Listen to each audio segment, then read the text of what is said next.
Долларын гүйлгээ хийгдэхгүй байна, доллар хязгаарлаад байна гэх зэргээр бол иргэд цахим орчинд санал хүсэлтэд бичиж сэтгэлдээ илэрхийлсээр байна. За, Америк нэгдсэн улсын зүгээс санхүүгийн ямар нэгэн хориг Монгол улсад тавьсан юм биш үстэй гэдэг таамаглал хүртэл явж байгаа. За, бид энэ асуудалтай холбоотойгоор Америк нэгдсэн улсын элчин сайдын яамнаас за Монгол улсад ямар нэгэн санхүүгийн хориг тавьсан гэсэн талаар тодорхойлоход Орос улбаны улс Украинд бол ямар нэгэн үндэслэлгүй төрөнгөөснийх нь хариуд Америк нэгдсэн улсаас авсан хориг арга хэмжээний аль нь ч бол Монголд хамаарахгүй.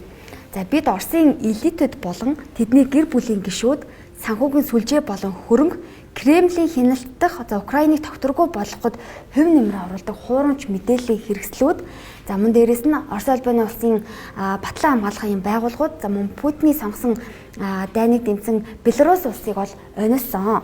За эдгээр үйлдэлүүд нь Орос улбаны улсын Украины эсрэг явуулж буй бүдүүлэг одоо дайныг дэмжиж буй хувь хүн аж ахуйн нэгжүүдэд нуугдах одоо газар байхгүй гэдгийг бол тодорхой харуулж байна.